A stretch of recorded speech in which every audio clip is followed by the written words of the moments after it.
This week, we are kicking off Season 2 with Craig Blacklock.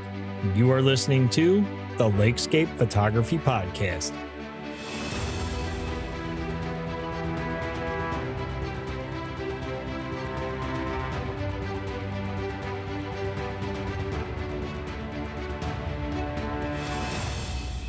Hey everyone, welcome back. I hope you all had a wonderful holiday season and are ready for the new year ahead. If you missed the Season 2 opening episode, I just want to put a couple quick notes out there. The show is releasing on Thursdays going forward, with new episodes every 2 weeks through November 19th. And what better way to do that than with renowned landscape photographer Craig Blacklock. A Minnesota-based landscape photographer, author, educator, gallery owner, Craig has spent over 50 years exploring the beauty of Lake Superior and the many incredible areas that define her. From abstracts to the grand landscapes, large format to 35mm, Craig has established a body of work that showcases the beauty and majesty of our region. In this episode, Craig and I discuss building your photographic voice and all the intricate little details that help us build our style. He shares some of his favorite moments in his journey and practical advice on how to ignore the noise of doing the same thing as everyone and embrace your true artistic approach. Check out the show notes below to follow along with the discussion as you enjoy this week's episode with Craig Blacklock. Craig, for those that are not aware of your work, please go ahead and introduce yourself. Sure. I'll give you a quick rundown of my projects from the beginning to the end here. And I'm sure a few of you are aware of some of these. The book I'm best known for is the Lake Superior Images, which is now out of print. And I worked on making those photographs, which were mostly 4x5 transparencies, from 1984 through 1992, and the book came out in 93. And I wrote much of the text for it during a circumnavigation of Lake Superior in my kayak, which was a 100-day, 1,200-mile trip. And it really kind of tied all the pieces together for me. I'd made lots and lots of individual trips to different parts of the lake, but that was a wonderful way to see it all in one fell swoop during that circumnavigation. And when I finished that, I felt like I'd shown what the lake looked like, and I wanted to show more what it felt like to be within the environment. And I turned to black and white film and incorporated the nude figure into the landscape, and started that in 1996. And worked with a single model, who eventually became my wife, Honey, and worked through 2001. And A Voice Within the Lake Superior Nudes came out the next year with an introduction by Jim Brandenburg, and my wife, Honey, wrote the essay for it. And it won some nice awards and was featured in American Photo and has led to some other things. And it's given me a voice within that genre. And I followed that, digital photography came of age, and I went back to doing color photography on Lake Superior for things that I couldn't do when I was working with a 4x5 view camera, and did the Minnesota's North Shore book, which was a similar type book to the Lake Superior Images, but limited just to the Minnesota shoreline. Apostle Islands from land and sea, Pictured Rocks from land and sea, and Horizons, which was kind of my first foray into somewhat abstract work, but it was limited to just sky and water. And then in 2014, I was badly burned in a sauna fire, and a friend suggested that while my hands were healing, that I do a book on the warmer waters of the St. Croix and Nabokogin rivers, which form the boundary between Minnesota and Wisconsin. And that led to the book St. Croix and Nabokogin Rivers, The Enduring Gift, with an introduction by Vice President Walter Mondale. That was released for the 50th anniversary of the signing of the Wild and Scenic Rivers Act. So it was really almost a commissioned project tied into that, helping the cause of protecting the riverway. And then the pandemic came along, and that project really changed my life. I wanted to continue working on Lake Superior, but also acknowledge the sense of disorientation that I felt both from the pandemic, which I think we all shared, but also as an older person, having grown up in a world of 3 billion people and now living amidst 8 billion, that's very disorienting. And I decided the best way to accomplish this was to limit my images to reflections on Lake Superior's waves, which reflected reality, but they do so in a disorienting way, sort of like a funhouse mirror. And the book Light Waves debuted with the publication of the book and an exhibition at the museum at the Palm Beach Photographic Center in 22. And since then, I've been experimenting with captures made for that Light Waves project. And because photographing reflections and waves, you shoot thousands and thousands of pictures, I had a lot to work with. And now I'm enhancing them with digital manipulation into ever more abstract artworks that really, I can't even call them photographs anymore because they're so removed from the originals. And I've been selling those as part of my Resistance Arts project, and I'm now placing them on a website called Single Art to reach a global audience. So it's really taken me a long journey away from the literal color landscapes that I started with, but it's all remained based on Lake Superior. And I continue to shoot straight landscapes. I'm working now on completing a 50-year retrospective of my Lake Superior landscapes. So I've been, along with shooting the abstracts, also working on that. So here I am, 50 years later. That's amazing. What a body of work you have built over your tenure as a photographer. Listening to all the different projects you've done, that's really interesting. That's amazing. Well, it makes it more personal and more meaningful. I think it comes out more in my figure work than anywhere else, where um, I want my images to be about the whole of being human and all the emotions that go along with it. Very little of it is sexual nature at all, but it's a wonderful vehicle for metaphors for everything we go through in life. Yeah. Yeah, of course. And you know, photography, I think it's seen so many of us through so many challenges and changes, and how you progressed from, I wouldn't say changing genres, but changing subjects and approaches. It really is interesting how all of these different experiences kind of compound over time to build photographic voice, and how we build that across our lifetime when it comes to photographic voice versus photographic vision. How would you form that relationship between the two? Um, we talk about this when I'm teaching workshops. How do you develop your style or whatever? I don't think it's anything you can avoid. Frankly, it's sort of like we pick up accents depending on where we've lived. Um, I guess specifically to your question, I would use Jim Brandenburg and myself as examples. I think we shared a vision of wanting to use our work to bring about an awareness of the need to protect wild areas, and live within the laws of nature. So we have, a common vision, desire for what our work is going to accomplish, but we did that photographing basically the same subject matter. We both had galleries, we both did videos, we both did books, but with very different voices. Jim's work was very gestural. He worked handheld. He had training as a journalist, and so his work was meticulously, miraculously timed to capture things that just happen in a fraction of a second. Whereas I'm from a school of Ansel Adams, Elliot Porter, my dad, Les Blacklock, everything is on a tripod, 35 years of large format work where everything is technically perfect and composition is checked over 20 times before you shoot that $4 piece of film. So I sometimes related to, Jim and I didn't compete directly. It's like shorebirds with different lengths bills feeding in the same beach. Um, we we're doing the same thing, but we have different voices, and thus we're appealing to different people and coming up with very different artwork, doing kind of the same thing, but with different voices. That's really well said.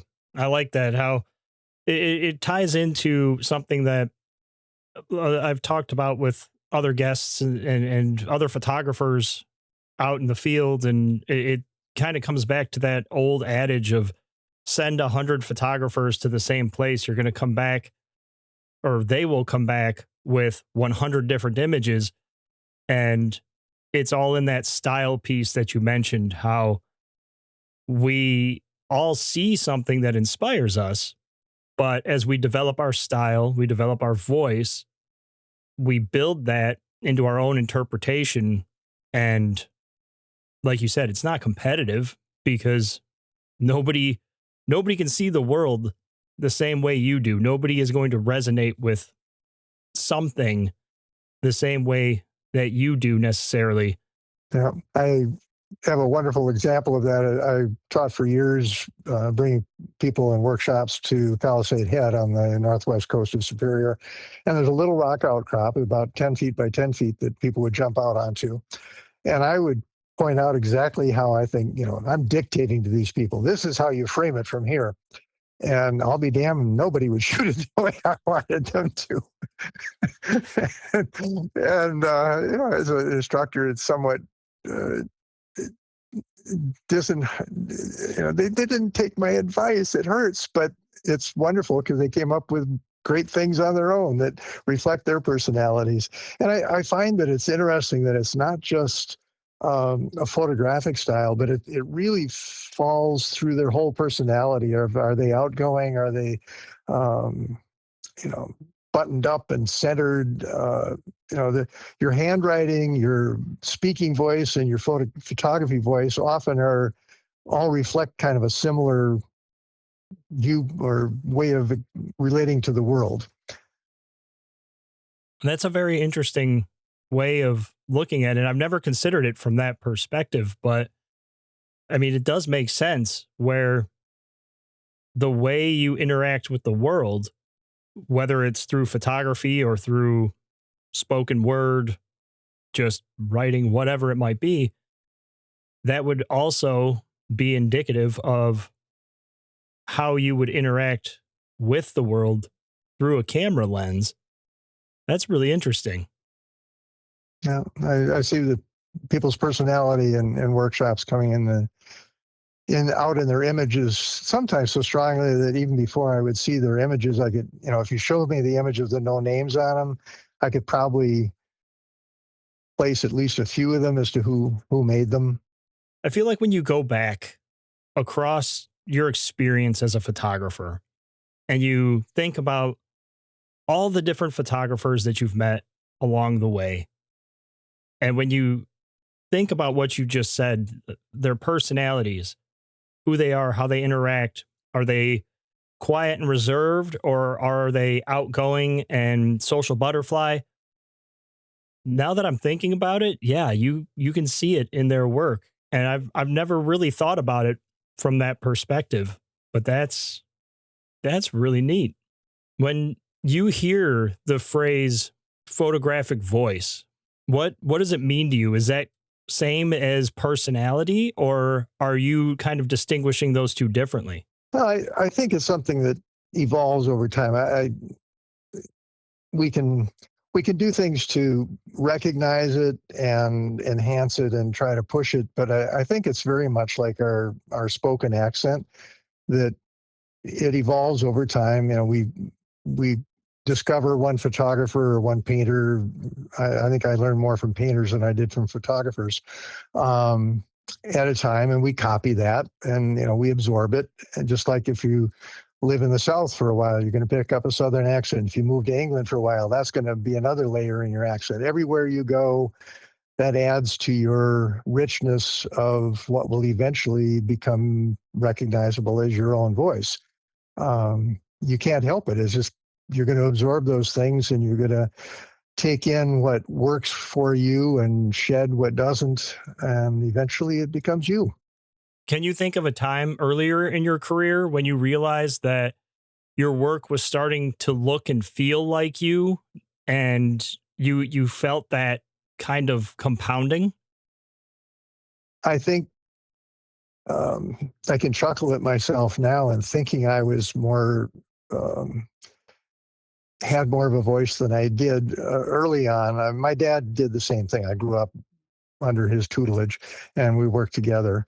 And as any kid coming out of their parents' business, you want to distinguish yourself from them. And my dad was in a time where a lot of things, he did the Land of Sky Blue Waters ad campaign for Ham Spear. So kind of 10 o'clock, sunny days, puffy clouds and a blue sky, happy feeling images were how he made his bread and butter. And that was kind of the style of the time. And so I looked at a lot of Elliot Porter's work and Ansel Adams and Edward Weston's work. And I kind of made a point of not including sky unless it was gloomy, cloudy day images, and really thought I had kind of made my own voice. But looking back, I can see I was just in my Elliot Porter phase. I think it wasn't until I was working on the Lake Superior images that I really had matured enough that um, my images started to become my own. I think a style that I use a lot um, was formed when I was doing a book called The Geese of Silver Lake. It was on Canada geese in a lake in Rochester, Minnesota. And this was back when geese were still really rare. In fact, it's hard to believe now, but as recently as 1963, they thought giant Canada geese had become extinct. And they discovered some of them in Silver Lake. And so anyway, I was photographing a whole book on geese on this lake. Well, how do you do an entire book of photographs and not have them all look the same? So I'm trying to find anything I can do to change my compositions to add variety to it. And I remember one time I had a string of geese going across the lake. And the normal way of composing would be to have those geese at the bottom of the frame, zoom in fairly tight and get them as big as you can. And then you'd have, the far shore and sky above them. But there was a house in the background, which I didn't want. So I did the opposite. I put the string of geese at the top and I included a lot of blank water at the bottom. And I loved it. It gave you this tremendous blank field that forced your eye up to the top of the frame where the geese were. And it worked really, really well. And that's become kind of a signature compositional style. I was looking through, I'm working on the layout for this 50-year retrospective of my Lake Superior landscapes right now. Looked through that just before you called. And a huge number of those images, if the sky is in the image at all, it maybe fills about a sixth of the frame. And you think of the rule of thirds, you're going to have your horizon line down at the top third or the bottom third. And I use a lot of foreground and very little sky. And that has stayed with me. So it was somewhere during the Lake Superior images, which was quite a number of years. And I remember my dad and I were doing calendars at the same time, putting out other books that people often would tell me, I can always identify your images when I see them. I don't need to read the credit line. And I think it was during that time that my work became my own. And it's interesting that working on this layout for the 50-year retrospective, how little my work has changed from then. It's gone through lots of different iterations of equipment, obviously, that can allow me to do different things. Starting out with a 4x5 view camera, you have to be on a tripod. Your shutter speeds are generally pretty slow, so there's a lot of limitations. And of course, now I'm working with a digital camera and with drones. All sorts of things are possible, but that sense of balance and my intent in the image has remained relatively the same. The Lake Superior Images is one of my favorite books of yours. And when I was flipping through it when I first got it, it was a while ago now, but there are quite a few images in there that I really enjoy. And it's something that I was noticing as I went through the different plates that you included in the book, actually, was your horizon placement. And it really stood out to me because, just like you were saying, it's always been kind of like that ingrained piece in every photographer. Place your horizon on the upper third or the lower third. Don't split the frame. Don't put things dead center. Look for triangles, etc., etc. But as I was going through, I was like, wow, I really, really like this approach, this style. And it's awesome to hear that as you were going through these and doing this, that you were finding your stride essentially in that body of work. Now, it's when I had the most time to be working. I was in the field about 6 to 8 months of the year at that point because my parents were still running the business. And this was a time when photographers made most of their living from stock sales, if you can believe that now, selling to calendar companies and magazines or through book royalties. And so color print, the ability to do a good gallery print really didn't exist yet.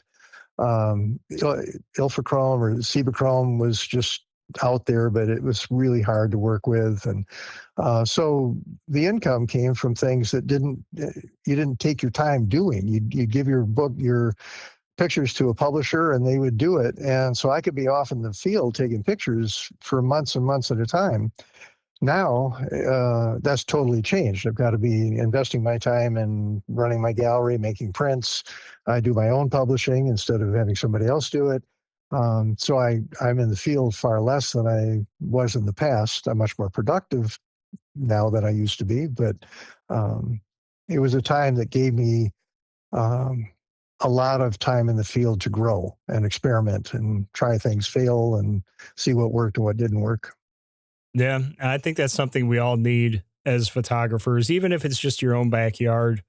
It's something that's been really weighing on me through 2025 and into 2026 is, don't be a fair weather photographer. Get out there, shoot more, and let it guide you because that's how you're going to find your style. That's how you're going to find your voice. It doesn't have to be this big, grand, epic landscape, but going out there and finding the things that speak to you and exploring them, I feel is way more productive than just sitting there looking out your window, waiting on a countdown to your next trip. Because to your point, the more you can get out there and do it, the more you're going to find what you like and what you don't. I would also, when you mentioned, you don't have to go to the big grand places. If you go to places like Yosemite or Yellowstone, you end up putting your tripod down on the same divots that the last photographer made with his tripod. And you're going to shoot the same stuff. It's going to be superficial. If you go on a photography tour anywhere around the world, you might as well have the tour guide download their photographs into your card because you're going to get the same shots that everybody else is getting. And they did the work. It's not yours. The more you can go to someplace close to home, you become the world expert on that, whether it's a swamp or a ditch or just a forest that's nearby you. And the more adverse the conditions, the more creative you're going to get. One of the assignments that I have the most fun with when I'm teaching is to throw a stick over my shoulder and tell somebody to go shoot 30 different pictures within a couple of yards of where the stick landed. And the first ones are often pretty trite and just, some boring landscape taken from that place. But by the time they get to the end, they're having to become creative and to find something different. And I'm finding that as I've done projects that limited me. When I did the book Horizons, it was just sky and water. And then doing light waves, I eliminated the sky. It's just reflections. And the more it narrowed the focus, the more creative I got, and I think the better the images became. As you reduce and simplify, the image becomes more powerful. I mean, of course, we don't want to oversimplify it, but that's something that I've noticed across my journey as a photographer. When I first started in photography, everything, I mean, everything, I shot it at 14 millimeters thinking, oh yeah, I'm a landscape photographer now. I've got everything in here. I've got my super wide. And I look back on my pictures from then and I'm just like, what was I thinking? Like I have no foreground, I have no midground. I have a kind of okay background, but it's super small because I shot this at 14 millimeters. I'll give you a rule that I give my students for using wide angles that would solve that 14, the issue that you were just describing, and that's to be as close to your foreground in inches as your lens is in millimeters. So, if you're using a 14 millimeter lens, be 14 inches from your foreground, and then you've got something really cool going on. You've got this great big, it's David Munch look of what he pioneered of the close-ups of the flowers or the rocks in the foreground. So it allows you to do a close-up in a landscape at the same time. Right. Put something right there to grab the attention and then draw the eye through the rest of the image. And that's something that I certainly did not grasp at the beginning is you can have this incredible, amazing scene before you, but if you don't have a cool foreground or any way to guide the eye, it's just kind of going to fall flat. And as I've developed my style over the years, I've noticed that I lean more on a 24 to 70 or 70 to 200 millimeter range than really anything else. And when I find myself grabbing a 14 millimeter, well, my 14 to 24 millimeter lens, I either found a really cool foreground or I'm going kind of, we'll call it temporarily regressing, where I'm panicking and I'm like, I just want to get a shot. And I feel that, popping that lens on, I'm going to find something. It's not always the case. And most of the time, it doesn't pay its dividends unless, like you said, you've got something really cool and at least something there in the foreground. I actually shot a similar image of Bond Falls just back in October, where I had put the 14 millimeter on. I think I was around 20 millimeters actually. And I scooted the camera up to these tiny little rocks. They were no bigger than maybe a football, a watermelon. And I slid it up to the rocks in the water and got really, really low. And it made the rocks look huge. But then when you look at the image and then look at the location, it just looks like it's impossible because these rocks are so small. Yeah. Thinking back to, what am I seeing in my own style? Talking about the wide angles kind of brought that up, and that I tend to use like 5 or 7 elements as opposed, most people have one subject or center of interest and maybe 2 other things that create a triangle to bring your eye around the frame. I have much more complex subjects, and I think a lot of large format people do that. We had the resolution to support it. I make big prints. And it gets into something I think you want to talk about, and that social media aspect, that my work doesn't lend itself to a thumbnail at all because it's too complex. And so when I put things on Facebook, when I put my personal favorites up, they just totally get ignored because they're just mush in a little tiny size. But when they're on the wall, they're easily seen. And that's what I photograph for, is large prints and large books. And I'm very careful that each element is separated. When I teach composition, saying that things has to be separated, sort of like a loose fitting jigsaw puzzle, that you can have lots of pieces, but they can't be laying over top of each other. The puzzle has to be put together with a little space between each piece so that the viewer can quickly differentiate one from the other. Yeah. Piecing the image together with various elements. And that's something I follow a couple medium format photographers and large format photographers. And the difference in the tool used to capture the scene is definitely going to translate differently across mediums as you look at prints on a wall or even prints on a phone screen. Yeah, I think it's more how you use it than the actual tool. I think I'm able to do things now with a 35 millimeter digital camera that would be very similar to what I used to do with 4x5, but of course I've got a whole lot more speed and depth of field to work with, which is wonderful, and variable ISO.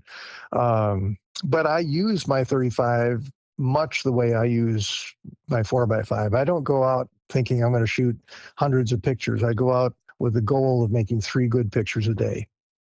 And that's what I did when I shot 4x5. And if I can do that now, I'm perfectly happy.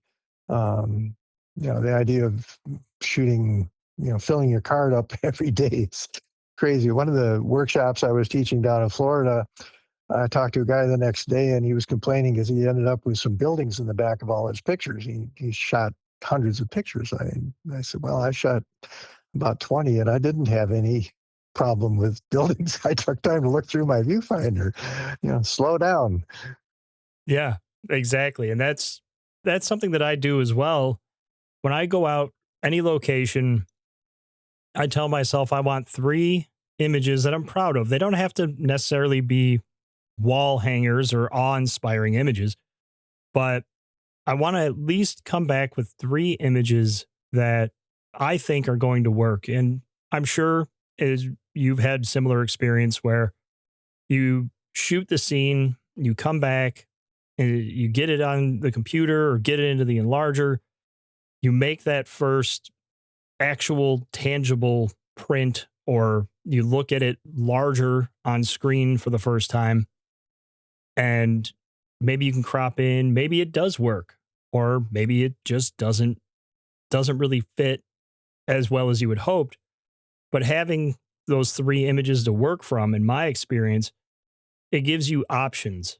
Maybe the telephoto option, it's not the best, but maybe the scene that you shot at 35 millimeters is going to work better.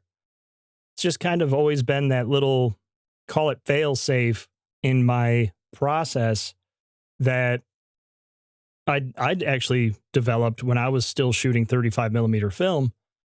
Not only was I bracketing everything, but I was also shooting at different focal lengths and exploring the subject through different focal lengths for that exact reason of, well, if this doesn't work and I want it a little bit tighter on the subject, I have that option, or vice versa. Yeah, yeah, yeah. I think really prime subject matter, good lighting, whatever. The the culmination of things that you're going to end up with a print that you want to put on a wall or sell are so rare that when you do find it, you want to really stay with it and shoot it in every possible way you can, or at least look at it. Explore. You don't necessarily have to push the button, but change lenses. And when I was shooting 4x5, I would carry Polaroid film with me so I could actually shoot. And especially when I was doing the nudes, shoot black and white Polaroid and have those prints to compare. And then I'd, maybe shoot it the day before, know what composition I'd want to do when the light was right, know what lens, what perspective I'd want to work from. Now, of course, we just look at the back of our camera and do that. But it pays to really work something when you find something that's good. I'm frustrated sometimes when I teach and people invest about 3 minutes setting up the tripod, take the picture, and then they move on trying to find something else when they are leaving something that was really rare to find in the first place. I'm guilty of that as well. I can't deny that, where, when I first got into digital, I thought, hey, I don't have to worry about 36 shots anymore. I can take as many as my memory card holds, and I've got spare memory cards. And it kind of influences you to speed up because you don't want to miss the quote unquote good shot, but you're going so quickly and not checking the details that maybe you'll get close to it, but when you get back and you actually look at it, you think, oh man, if I would have taken 10 steps right and 3 steps back, this would have been way better. And slowing down, it's going to reveal, in my experience anyways, what is actually speaking to you in that scene. And that's how you're going to further improve that style piece, is identify what moves you, and spend time with it. Yeah, that's one of the big reasons I push people to use tripods, even when it technically isn't necessary. Is first of all, you can be a lot more precise in your composition, but you can leave it and walk around, look at other things, and come back. And it's just like seeing typos. You don't see it when you first read through something. And in the old typewriter days, it wasn't until you pulled a page out of the typewriter that you'd see the typo, and it was too late to fix it. Um, but if you walk away and go back and look at it 2 minutes later, often you're going to see there's something you want to change in a composition, or there's a stick you want to pick up, or a piece of litter that you didn't see when you first were involved in the setting up the image. Yeah, I do that a lot myself where you'll set it up, just walk around, look at things. I actually use my cell phone when I'm out in the field, and I'll open the camera on my iPhone and I'll move around and go up, go down, left, right, side to side, whatever, looking at different options, different compositional options, looking for lines, looking for different forms or separation of elements, whatever the case might be. And as you're going through, sometimes it gives you that spark of, hey, yeah, I can change this on the composition I already have. Or, hey, this is a way better scene over here. I'm just going to move the whole thing over here and take my picture from this angle. Yeah, absolutely. Phone cameras are wonderful for that. Definitely. And for showing you, weird perspectives, looking up from 2 inches off the ground, things that you wouldn't normally even think of doing or be able to physically do. Yeah. You can really fit a phone just about anywhere and get an image that challenges perspectives, challenges the everyday image, we'll say, where one thing that I always like to remind myself of, especially when I find something out there that really moves me or influences me or inspires me, is to slow down and find the composition that's not obvious. And sometimes that means you're going to spend 30, 40 minutes there staring at a waterfall, sometimes longer. And as you do that, instead of coming home with 30 okay shots, you're going to come home with one really well thought out, well executed shot. And in my opinion, that one shot that's well thought out and thoughtful composition, good light, all the above, that one shot is worth 100 okay shots. Now, whether you do this for a living or anything else, you don't use hundreds of images. Even professionals who sell things aren't selling thousands and thousands of different images. There's a handful of them that you make your money off of in your career. And yeah, when you find those winners, that's a big moment in your life.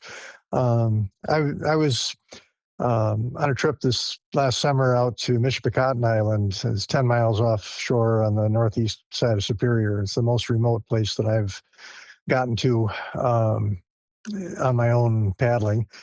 So I paddled west 40 miles from Wawa and then 10 miles out to the island. And I was on a beach. It was raining and cruddy weather. And I was in the tent when it was raining. Then it would let up a little bit and I'd go out and try to stretch my legs. And I just needed to walk. So I walked down the beach. And I thought, well, what would it look like from up on the rocks on the far side? And so that was my goal, to get up there. And so often when I have a goal, and I plan my trips a lot with Google Earth, I've got a lot of, especially drone images that I've pre-planned before I leave home. And those are my markers on the map, but it's often the things in between that end up in the book. And that was the case here. I'm walking down the beach to get up onto these rocks, and I came across some little rocks in the sand, outcrops that had these bright red mineral streaks in them, and just the really neat patches. And because it was a crappy rainy day, the sky was doing neat things. And so I ran back and I got my camera with a tilt shift lens, and it's in the book and one of my favorite images. Um, but it's just anytime you've got time to be in the field, don't sit and waste it. Go exploring. Even when the day doesn't seem like it's good to be taking pictures, because it's often those days that create the neat images. Agreed. One of my favorite images of 2025 was actually taken on a clear bluebird sky day this past October. And I thought all hope's lost. There's not a cloud in the sky. You got high sun, the super contrasty light. There's nothing's going to work. So I was like, you know what? I'm going to go to this waterfall. I'm going to check it out. And I mean, I spent at least an hour there just walking around, climbing up different rock faces and wandering through the waterfall and everything else.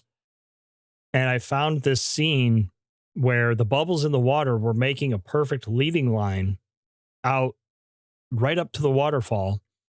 And that light that I thought wasn't going to work, well, it ended up that this ridge was just high enough to block all the light on the waterfall and keep really nice side light on the fall foliage in the background.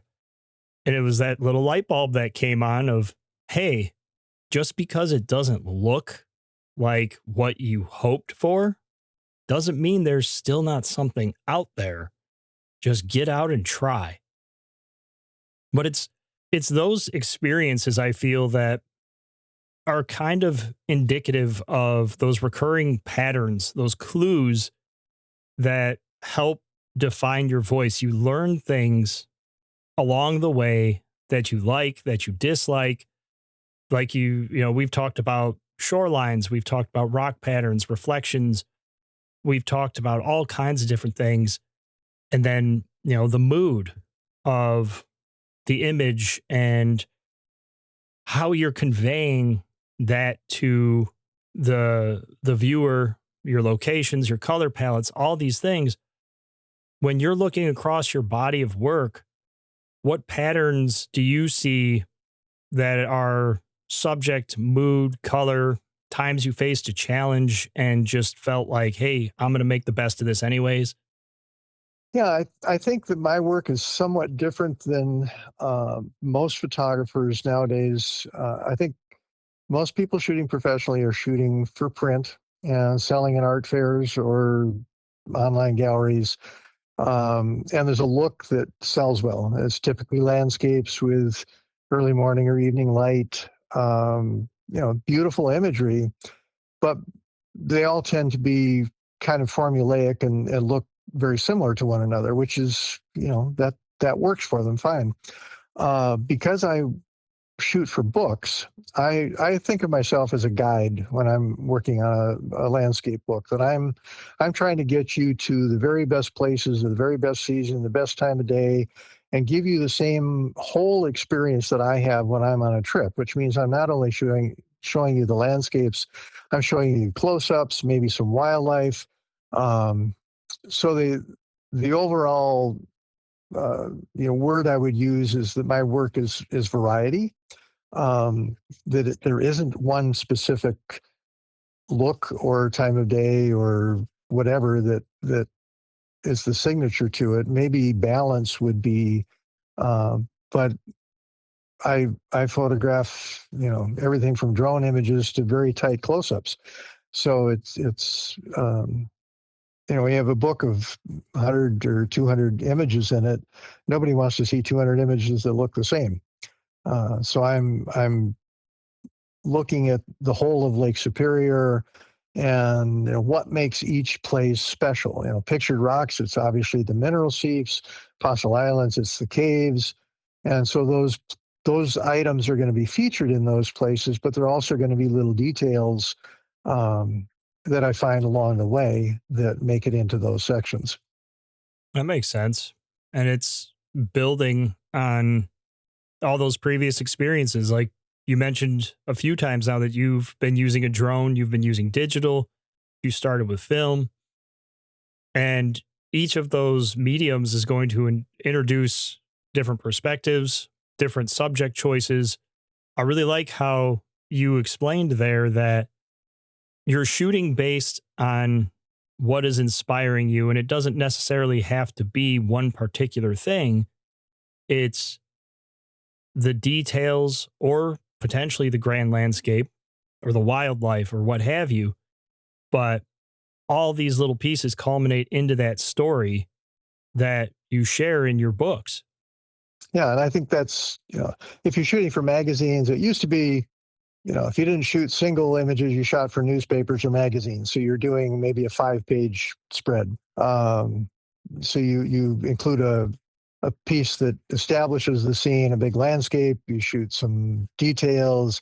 You've got 4 or 5 things. And maybe in a newspaper piece, you've got one image that you're going to put in. So you've got to use a wide angle lens and do that, a sort of an environmental portrait sort of a technique. So the more images you have available to you, the more specific you can be with each image. So in a book of 200 images, I can be I can take things out of context and they're put into the context of the whole book. And they still have meaning. Whereas if they were a single image on a wall, or just a single image in a magazine piece, nobody would have any idea what it's from or what it's about. So it gives me a lot of freedom to work in series, and the larger the series, the more freedom you have to be more creative.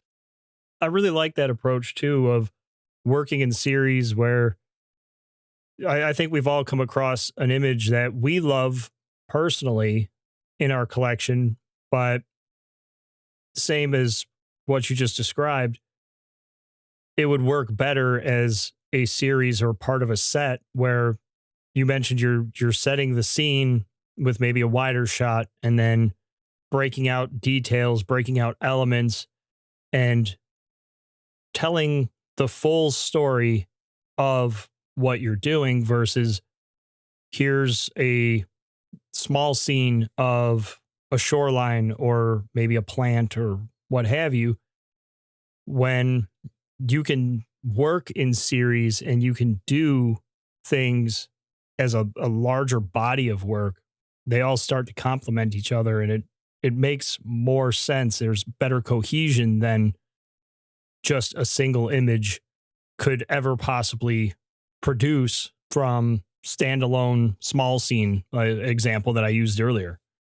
Yeah, and we used to do this with slideshows back when we had carousel trays, and that was how we shared our images. Come on over and we'll show slides.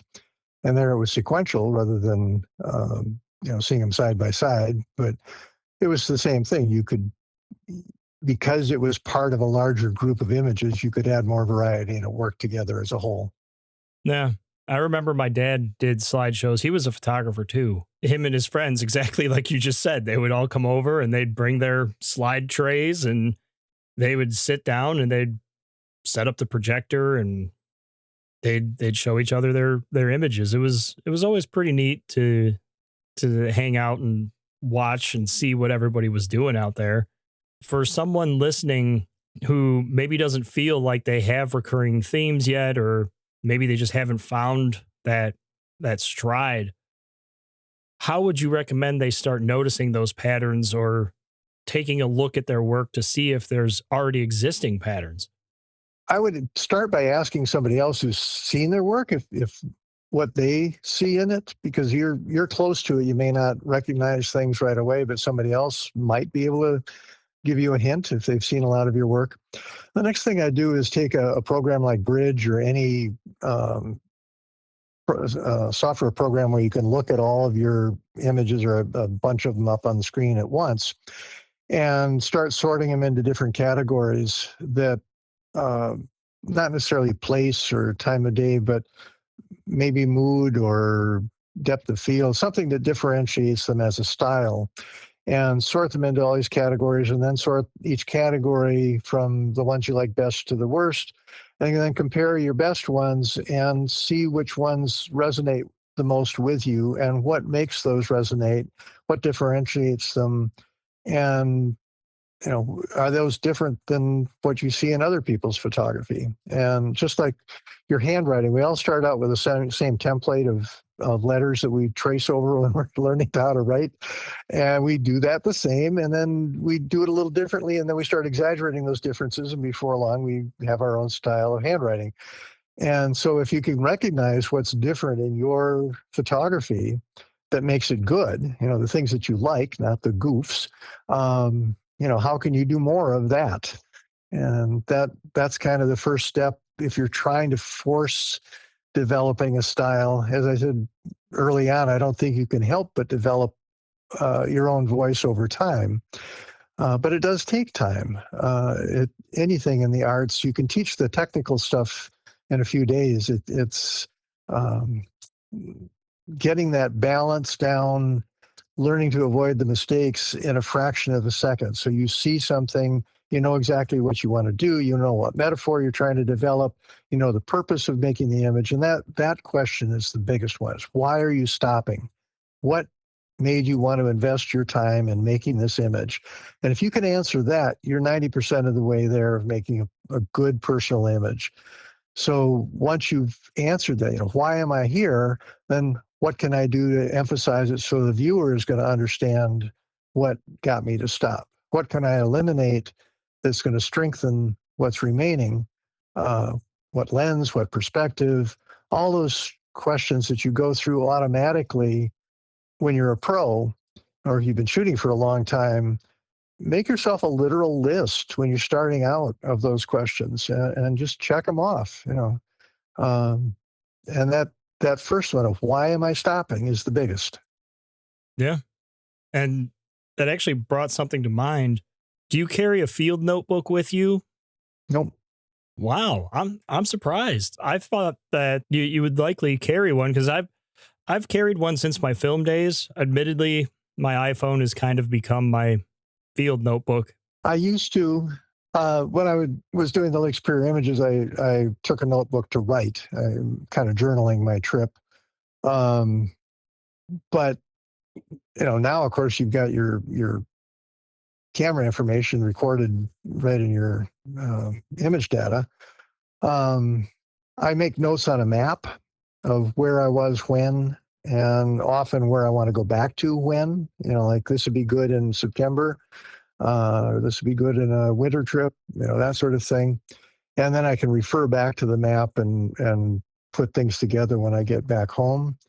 But part of the reason I don't is when I'm putting 3 weeks worth of stuff in a kayak, I have very limited room for anything. And I know a notebook and a pen doesn't take much room, but I do write notes occasionally on the back of the map. So if there's something I really want to remember, I do have a way of recording it. But um, it's something I should do, but I don't. No, I totally understand that. And the main reason that I started doing it was because I was finding things that I enjoyed. And I would try to make a mental note or try to remember, hey, I really like this shutter speed, or I really liked when the light was at this angle, or whatever the case might be. And for the longest time, I would just say, oh, yeah, I'm just going to make a mental note and move on. But in time, I realized that I don't have a memory that is that reliable, especially, hiking deep into the interior or driving for hours, and you forget things. At least I do. So, that's why I brought up the notebook, was because I was like, hey, something that really helped me put things to memory was just writing them down. And whether it was something I found in the field or something I found while I was processing an image, just writing it down, it helped me to remember it. But the bigger thing for me was being able to bring that notebook or that notepad on my phone, whatever the case might be, bring those notes with me into the field. And like we talked about earlier, slowing down, I'll reference them and I'll look at them and say, okay, I really liked this shot, but I messed up in this way on that one. Let me make sure, let me double check so that I'm not doing that here. And then, hey, I really liked when the light was this way, or when I shot at this focal length with this subject, maybe that would work here. The list goes on and on. But same point still stands of having that reference as you develop your style. It helped me tremendously. No, it's a good thing to do. I guess I'm just too lazy, or I'm at this point in my, I'm 71 years old. I've kind of figured it out by now. Yeah, I mean, you definitely have quite an extensive collection of work and some very distinguished pieces. So I'd say that by now, if anybody knows what's going on, I'd say you definitely know your way around a camera and a composition. Which that brings up one of the things that I often see in workshops of people not learning their equipment well, and it's hard to do with the new digital cameras. The old cameras, we had 2 or 3 buttons and that was it. It didn't take much, but I see people fumbling around. The light is fleeting, the moment is there, and they can't figure out how to change something on their camera. And then we got to dig out their camera manual and figure out where that is. And I can't overemphasize enough the importance of learning your equipment. Keep it simple as you can, keep the variables down, but learn so that if you have to do something quickly, you know how to do it. That's very good advice because I'll sit down and I'll flip through the manual and figure out, okay, how do I adjust this? How do I change that? And I completely change button layouts and menu settings and everything to where when I'm out shooting, if one of those moments presents itself where the light's perfect, everything lined up, you're not guessing, you're not fumbling around with buttons or anything like that. And going back to the earlier point we made of just shooting local, it's a great time to practice all that stuff. But having the ability to sit down and say, okay, well, light's good. This is a perfect time to practice. Yep. The more time you do it, getting back to it takes time to become an artist. I often have people in workshops that, they're 60 years old, they're a doctor or a dentist or a lawyer, and they're going to retire early, and they're going to have a second career as a nature photographer. And my first question is, have you ever had any art classes? Because if you haven't, I could teach you how to use your camera this week. You're going to know how to do that. But I relate it to playing basketball. We all understand the game of basketball. You take a basketball and you throw it through the air and it goes through the hoop. But unless you've done it tens of thousands of times, it's pretty darn hard to do. And learning to look at a three-dimensional world and figure out how it's going to play out in 2 dimensions in your camera takes almost the same amount of time as to figure out how to do a jump shot with somebody in your face. Very true. It's repetition, it's practice. And you touched on it earlier. That external validation piece, I think, is something that troubles a lot of us, and myself included. I have struggled with it where you post your favorite image on social media or what have you, and it just kind of flatlines, doesn't go anywhere. But then you open Instagram or Facebook or what have you, and you see this amazing, incredible, epic landscape, and it's kind of like a gut punch, if you will, because it's like, man, look at how beautiful, amazing this shot is, or this location, or what have you. But if there's one thing that all of that's taught me across, I've been doing this for a little over 20 years. If there's one thing that has always brought peace for me is don't deviate from your style. Keep learning what works for you. Don't worry about external validation. Doesn't matter. There's a rule of thumb for social media that there's an inverse relationship between the quality of image and the number of likes you're going to get. The better your image, the fewer the likes. It seems to be that way, and especially when it's an image you really like, and this has happened to me a few times where I'm like, yes, this is exactly what I hoped it was going to be. And then you share it and it's just nothing. And you're like, well, okay, well, it's fine. I still like it. There are 2 things at play. People are looking at a thumbnail And, so that's the things that do well are gaudy, simple, they play out well in a tenth of a second. So it's, one subject, brightly lit, bright colors. You're not going to put something like that on your wall. If you want to shoot for likes and you're going to get your money off of advertising campaigns on Instagram or TikTok, fine, shoot that way. But if you're trying to shoot quality images, then don't expect to get a lot of favorable input when you post them, because they just don't work well as thumbnails.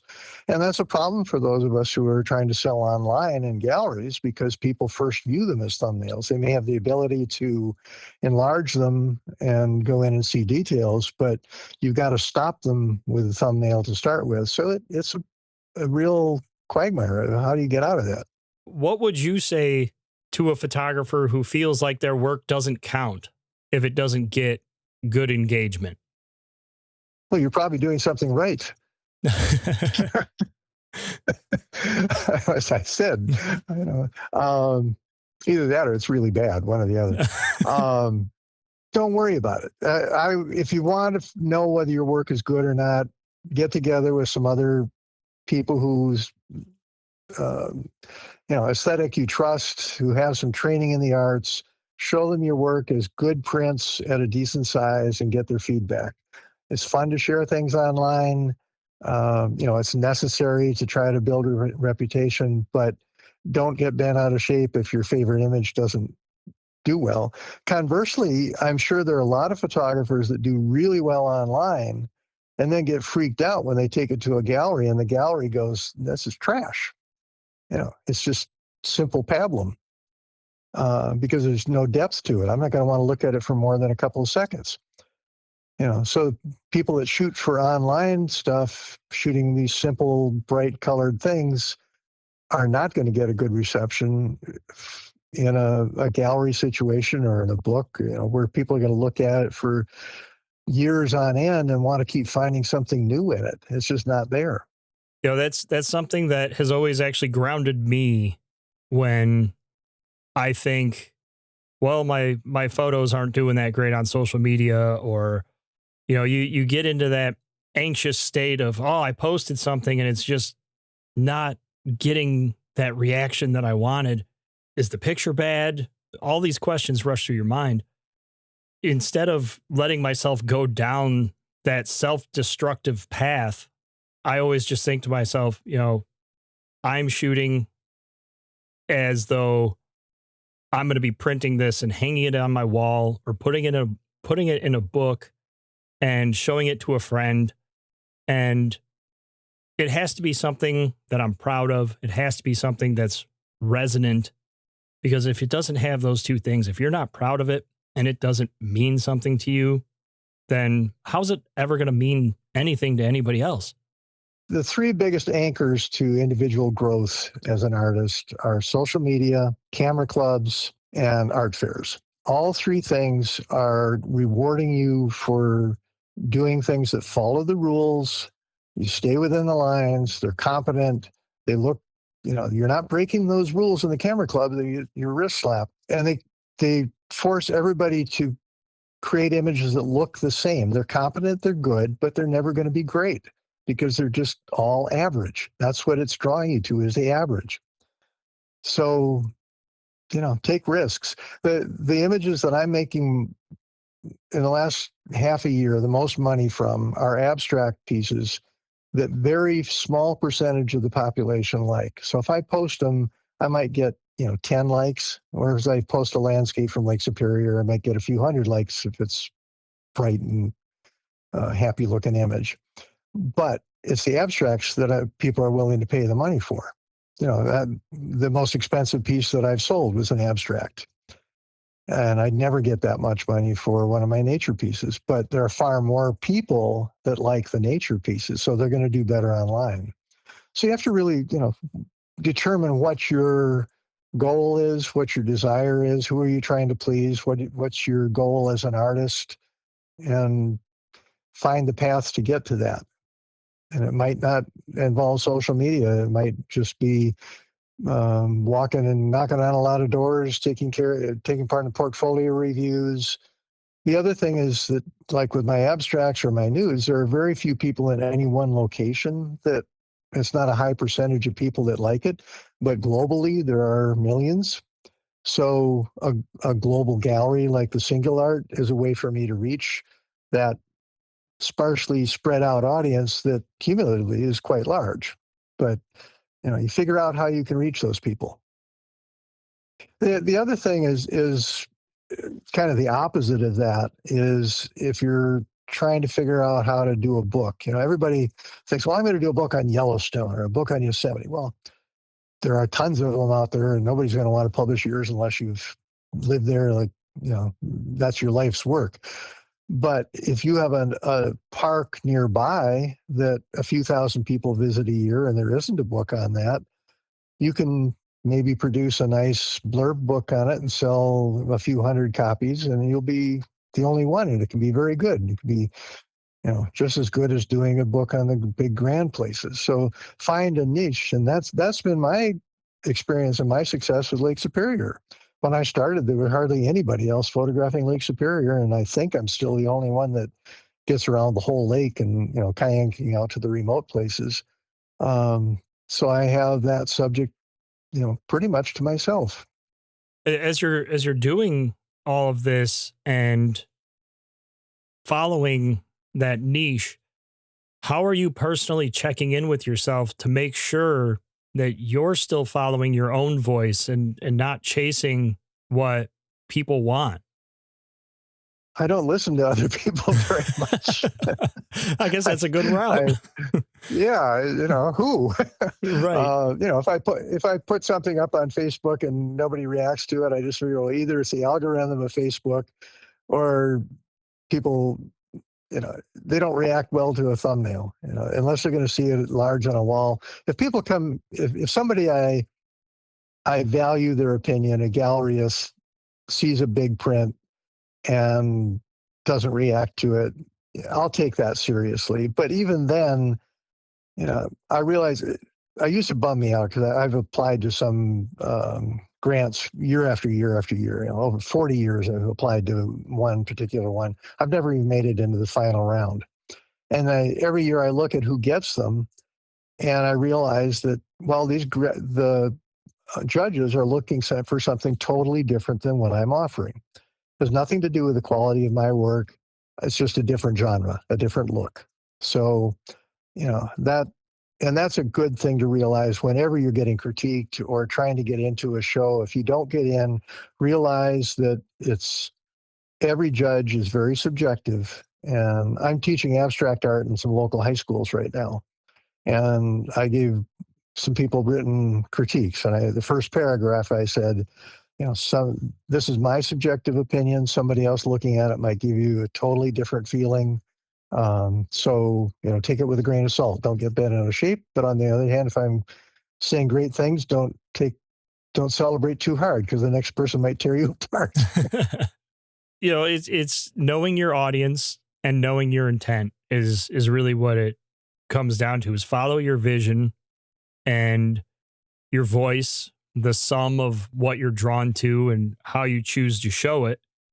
And then kind of taking a step back and looking at the bigger picture of maybe what I enjoy, this individual might not, and vice versa. That's totally fine. That's what art is.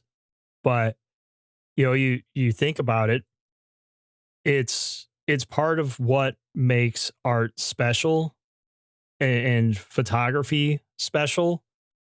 I mean, you think about famous artists, for example, go with Picasso. He created more than 50,000 works of art, but how many of them are considered masterpieces that we still admire today? Well, maybe less than 100.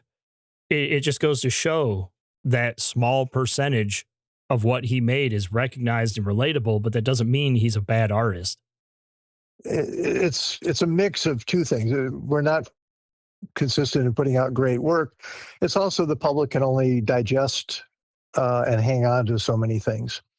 So, Ansel Adams is another example. Shot lots and lots of work, but it's that handful of pieces that got published and talked about that we recognize as his pieces. Um, so it's um, an argument for maintaining consistent style. I kind of break that. I'm all over the place in my different iterations. I'd get bored if I didn't. Um, but that's the easiest way for people to recognize your work. I mean, think back to the wildlife painter, duck painter Terry Redlin. He had a look that became formulaic and almost a joke after time because so many things were almost rubber stamped one after the other lookalike things, but he found a formula that worked really well, sold tons of prints, and he did very well for himself. But it was easy to look from a distance, and you knew it was a Terry Redlin print. And some photographers work, I think of quite a number of photographers that before you read the credit, you recognize it as their work. And that's, I guess, what we're talking about in developing your voice, is that you reach a point where people can recognize it as yours. Yeah. That instant recognition. And, something that was told to me by a professional photographer years ago. I asked, how do you know when you're starting to essentially get there? And their response was repeatable results, not in social media following or any of that, but repeatable results in your work.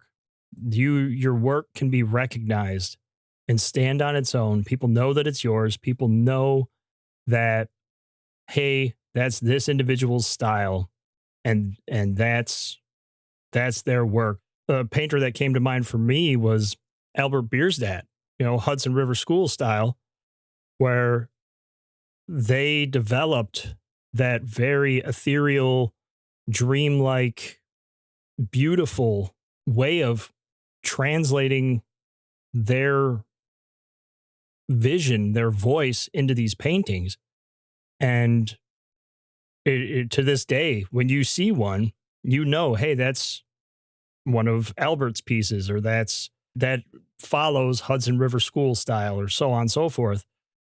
It's recognizable, and that's what makes it unique. I think one of the questions you had asked earlier about what can trip you up in developing a style, and I think that be wary of gimmicks. I think back to the HDR grunge look, or today maybe intentional camera movement. They both produce some kind of cool stuff. If you're the first person to use it, just like an abstract art, if you're the first person to develop a particular look, Mark Rothko, color field paintings, sells for millions and millions of dollars. Thousands or millions of people have copied it just as competently. Their work is worth a couple $100. His work is worth millions because he was the first to do it. So if it is something that's a really divergent technical difference or stylistic difference, if you develop it, great. If you're copying somebody else, you're copying somebody else. Don't rely on that thinking you're developing your own style. Yeah, that's a big one. It's got to be you. It's got to come from you. It's got to be from your heart. It's something that I've reiterated with people that I've taught over the years, and even reiterated with myself. Yeah, you see something on social media or wherever you might be, and it sticks with you, and you think, wow, that's such a great image. That's such a great piece. But it's great because the person that created it had that vision and that voice. And yours isn't the same, and that's okay. But to your earlier point, celebrate that. Be different. Take chances, take risks, because that's where you find that meaningful connection with your work, at least in my experience. Doesn't happen overnight, so be patient with yourself. Exactly. There's been more. I, I can't tell you how many times I've come home from a trip, taken a look at my pictures, and just been like, I suck. I'm selling my camera. I'm done with this. I don't care anymore. And, it's usually my wife. She's like, just calm down. Look at it in a few days. Let it sit for a little bit.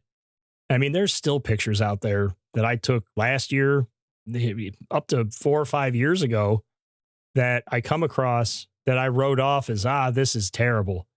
But then I come back to it and I'm like, you know what? this actually works. And it's finding those little wins along the way. Well, as part of that is the difference between expectation and reality. I used to be a potter, and we'd open up the kiln and nothing ever looked like I expected it. So I'd throw them in the trash heap. Oh, these are all awful.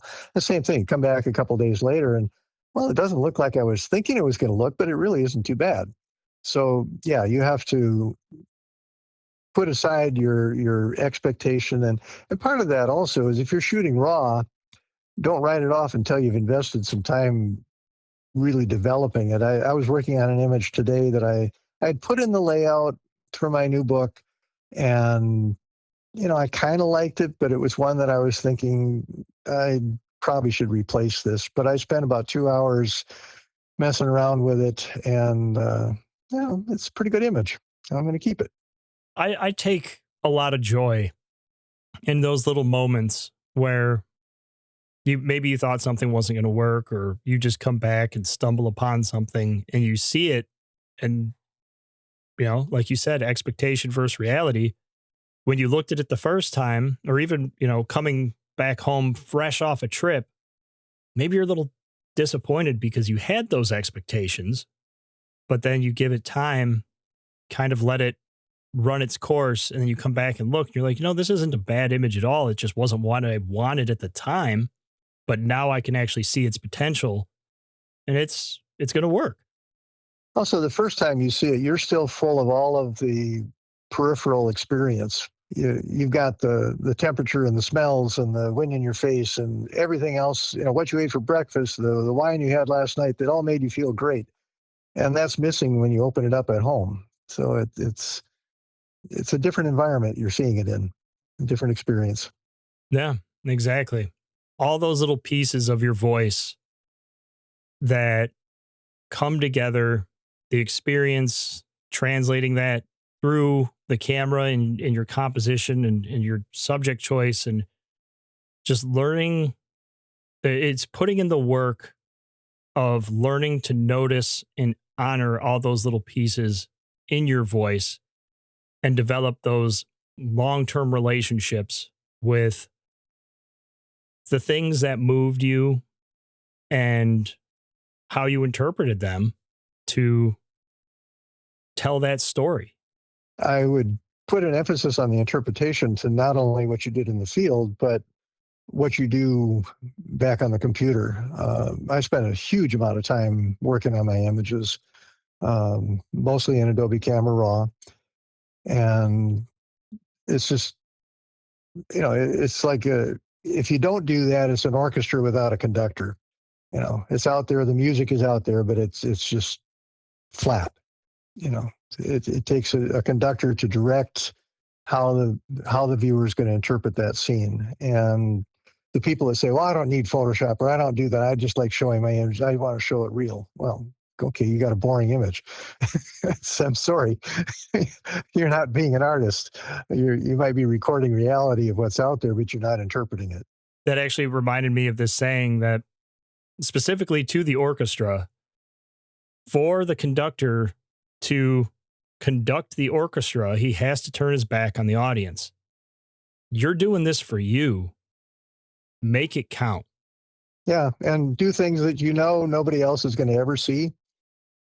I spent a bunch of time today on an image that would be 40 by 60 inches at 360 pixels per inch, and I'm zoomed in to where I'm working on just a few pixels, and anybody backing off more than an inch with the magnifying glass will never see it, but I know what's there. I wanted to make it right. Yes, it's the details. And I've noticed that as I edit images too, like I'll see something that's just so minute that 99% of people would never even bother with it. But my dad, especially with his photography, he was all he I can still hear him saying it now. Aesthetics. It's all about the details. The devil's in the details.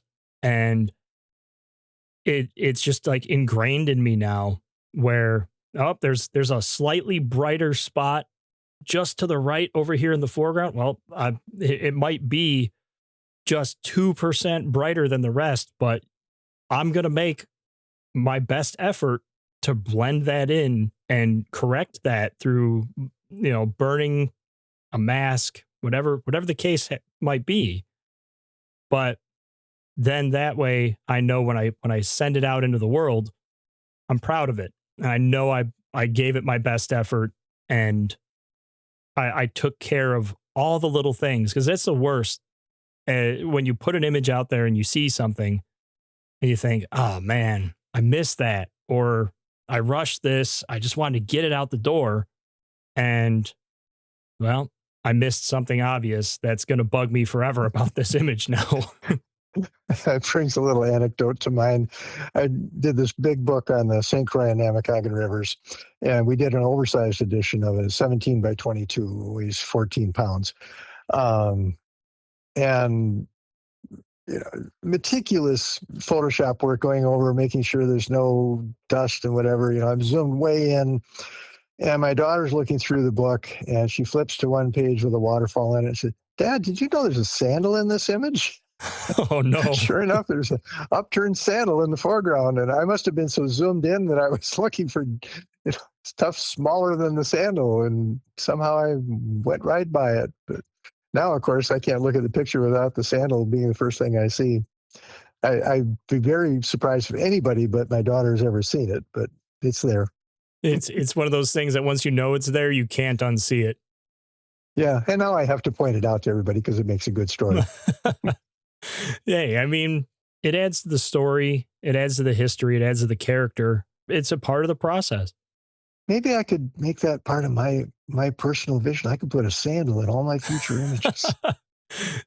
You can do a book of the Lake Superior sandals. That's right. Find the hidden sandal. Hey, Where's Waldo? Yeah, I mean, market it as a children's book, and I'm sure it'd take off. Well, with you've got a ton of books out there, a ton of great resources already that I own quite a few of your books, and I really enjoy your work. For the listeners out there that are interested in seeing some more of your work and checking out your books and these different projects you've worked on over the years, go ahead and tell us how they can find you, where they can locate your books, and get some more information. The bookstore is on blacklockgallery.com. That website, blacklockgallery.com. And my fine art limited edition prints are on craigblacklock.art. And then I'm selling now through singleart.com. It's SINGULART. And then you just search for my name and you find my work on there. And I've only been on there for a couple of months. I'm adding a piece every day or two. And it's mostly abstracts and nudes at this point. I'm starting to put some landscapes. I've got some things from Antelope Canyon area. I did a book on the slot canyons a number of years ago, and I'm putting a few of those up. But it's all limited editions. A lot of them are one-of-a-kind pieces.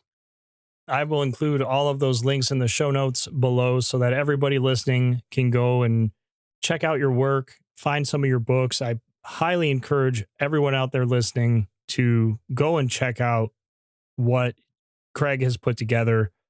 Lake Superior Images, one of my favorite books, one of my favorite photography books, and something that I actually look through all the time, especially right before a trip, just to get a little bit of inspiration. And thank you. Yeah. I should point out that is out of print now. So that's being replaced basically by this 50-year retrospective that I'm working on that will be out either in 26 or 27. Well, I will definitely be grabbing a copy of that once it becomes available. And Craig, I want to say thank you first and foremost for putting all of this time and energy and effort, your life's work out there for all of us to enjoy. And of course, thank you for jumping on this podcast episode and having this discussion. It's been awesome. It's been fun. Thanks for having me.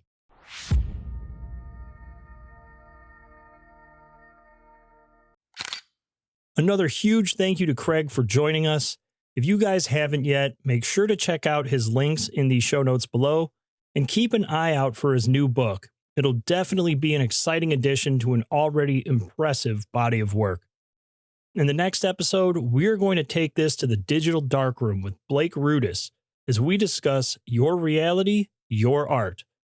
Make sure you are following along on your favorite podcast platform so that you can be notified when new episodes become available. If you would like to support the show in Season 2, please check out the coffee link in the show notes below, and I will see you guys in 2 weeks. Take care, everybody.